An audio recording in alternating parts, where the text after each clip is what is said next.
अपनी कमज़ोरी को अपनी ताकत बनाना चाहते हो तो ये बातें ध्यान से सुनो। संबंध बड़ी बड़ी बातें करने से नहीं, छोटे छोटे भावों को समझने से गहरे होते हैं। प्रार्थना से परिस्थिति बदले ना बदले, पर व्यक्ति का चरित्र अवश्य बदल जाता है। महावीर स्वामी प्रवचन दे रहे थे और सभी शिष्य सुन रहे थे। शिष्य प्रश्न पूछ रहे थे और महावीर जी उत्तर दे रहे थे। तभी किसी एक ने पूछा कि व्यक्ति कब अपने आचरण से गिरता है? कौन से ऐसे काम हैं जिनकी वजह से व्यक्ति का पतन हो जाता है? कोई एक काम है या अनेक काम है? कृपया इसकी व्याख्या करें। महावीर स्वामी ने कहा, मैं उत्तर दूं, इससे पहले आप उत्तर दीजिए। किसी शिष्य ने कहा कि अहंकार पतन का सबसे बड़ा कारण है। कोई बोला, काम वासना की वजह से सब कुछ बर्बाद हो जाता है। किसी ने लोभ को बड़ी बुराई बताया तो किसी ने क्रोध को। महावीर जी ने किसी की बात को काटा नहीं, बल्कि एक बात पूछी, अगर हमारे पास एक कमंडल है, उसमें पानी भर दें और उसे नदी में छोड़ दें तो क्या वह डूब जाएगा? शिष्यों ने कहा कि अगर कमंडल का आकार सही है तो वह डूबेगा नहीं, तैरेगा।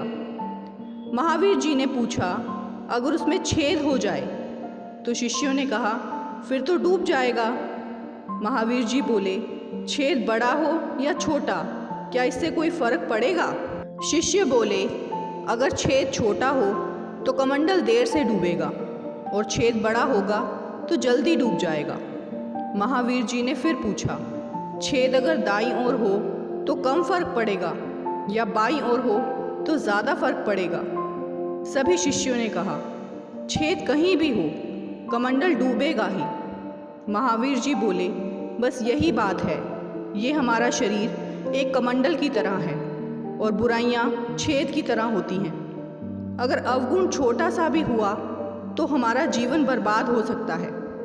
काम, क्रोध, लोभ, मोह, अहंकार, नशा, ईर्ष्या जैसी बुराइयों से बचें। अगर कोई बुराई हमारे स्वभाव में आ गई तो हमारा पतन हो सकता है। ध्यान रखें, एक छोटा सा गलत काम पूरे जीवन की तपस्या पर कलंक लगा सकता है। मार्कोनी नाम के एक व्यक्ति ने सपना देखा कि मैं हवा में मौजूद शक्तियों के जरिए एक ऐसा यंत्र तैयार करूं जिससे तारों की सहायता से संदेश भेजा जा सके। सालों बाद जब उसने अपना सपना पूरा कर लिया और अपने दोस्तों को बताया कि मैंने खोज कर ली है कि हवा और तार के माध्यम से संदेश कैसे पहुंचाएं, तो उसके दोस्त उसे पकड़कर दिमाग के डॉक्टर के पास ले गए और कहने लगे, इसका इलाज कीजिए, ये पागल हो गया है, अजीब सी बातें कर रहा है। इससे हमें ये सीख मिलती है, छोटी सोच के लोग कभी बड़ी बातों पर यकीन नहीं कर पाते। इसीलिए बड़ा सोचिए, मेहनत कीजिए, आपका जवाब आपकी सफलता देगी। स्वामी विवेकानंद जी सालों तक बहुत सी किताबें पढ़ते रहे, लेकिन उन्हें जीवन के सत्य का ज्ञान नहीं हुआ। एक दिन वे गुस्से में आए और उन्होंने कहा, नहीं चाहिए मुझे ये किताबी ज्ञान, मुझे परम सत्य चाहिए। और उन्होंने जो भी किताबों से और गुरुओं से सीखा, उन बातों को प्रैक्टिकल रूप से जीवन में उतारना शुरू किया और वे सदी के सबसे बुद्धिमान व्यक्ति बन गए। इससे हमें ये सीख मिलती है, यदि आप सारे वेद शास्त्र का रट्टा मार लें और उन बातों को जीवन में अप्लाई ना करें तो जीवन बीत जाएगा, लेकिन आपके हाथ कुछ नहीं आएगा और आपको अंत तक कुछ भी बेहतर हासिल नहीं होगा। इसीलिए जीवन में कुछ बातों पर अमल कीजिए। पढ़ने और भूल जाने मात्र से आपको कुछ हासिल नहीं होगा। आप सालों बाद भी इसी स्थिति में रहोगे। बुद्धिमान वही बनता है जो बातों को पढ़कर उन पर अमल करता है। एक बार महात्मा बुद्ध अपने अनुयायियों के साथ एक गांव में उपदेश देने जा रहे थे।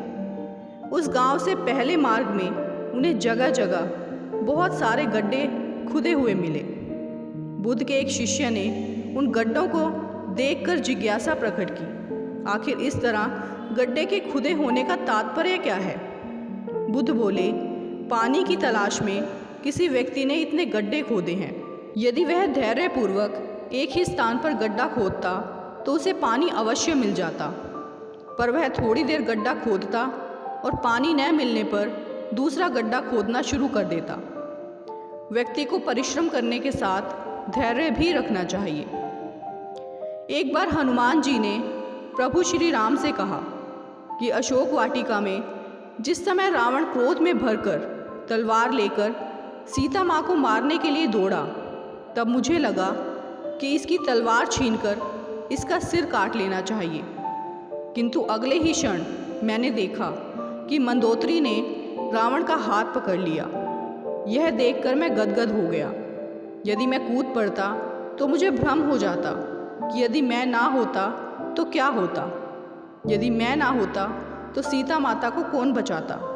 परंतु जब आपने उन्हें बचाने का काम रावण की पत्नी को ही सौंप दिया, तब मैं समझ गया था कि आप जिससे जो कार्य लेना चाहते हैं वह उसी से लेते हैं। किसी का कोई महत्व नहीं है। आगे चलकर जब त्रिजटा ने कहा कि लंका में बंदर आया हुआ है और वह लंका जलाएगा, तो मैं बड़ी चिंता में पड़ गया कि प्रभु ने तो लंका जलाने के लिए कहा ही नहीं है और त्रिजटा तो लंका जलाने की बात कह रही है। जब रावण के 2 सैनिक तलवार लेकर मुझे मारने के लिए दौड़े तो मैंने स्वयं को बचाने की तनिक भी चेष्टा नहीं की। किंतु जब विभीषण ने आकर कहा कि दूत को मारना अनीति है, तो मैं समझ गया कि मुझे बचाने के लिए आपने यह उपाय कर दिया है। आश्चर्य की पराकाष्ठा तो तब हुई जब रावण ने कहा कि बंदर को मारा नहीं जाएगा, इसकी पूंछ में कपड़ा लपेटकर घी डालकर आग लगाई जाए। तब मैंने सोचा कि त्रिजटा की ही बात सच थी, वरना लंका को जलाने के लिए मैं कहाँ से घी, तेल, कपड़ा लाता और कहाँ आग ढूंढता। लेकिन वह प्रबंध भी आपने रावण से करवा दिया। जब आप रावण से भी अपना काम करा लेते हैं तो मुझसे करा लेने में आश्चर्य की क्या बात है। इसलिए हमेशा याद रखें कि संसार में जो कुछ भी हो रहा है वह सब ईश्वरीय विधान है। हम और आप तो केवल निमित्त मात्र हैं। अतः कभी भी ये भ्रम ना पालें कि मैं ना होता तो क्या होता। कभी कभी हम गलत नहीं होते, पर हमारे पास वह शब्द ही नहीं होते जो हमें सही साबित कर सके। दूसरों को सुनाने के लिए अपनी आवाज़ ऊंची मत करो, बल्कि अपना व्यक्तित्व इतना ऊंचा बनाओ कि आपको लोग सुनने के लिए इंतज़ार करें। रिश्ते कभी भी हमारी सुंदरता, उम्र या व्यक्तित्व पर निर्भर नहीं करते हैं। रिश्ते हमेशा सच्चाई एवं हमारे द्वारा दिए गए समय, साथ और सम्मान पर निर्भर करते हैं। दोस्तों, आगे भी इसी तरह की वीडियोस देखने के लिए हमारे चैनल हार्वी मोटिवेशन को सब्सक्राइब ज़रूर करें और साथ ही वीडियो को लाइक और शेयर करना ना भूलें। वीडियो में अंत तक बने रहने के लिए आपका बहुत बहुत धन्यवाद।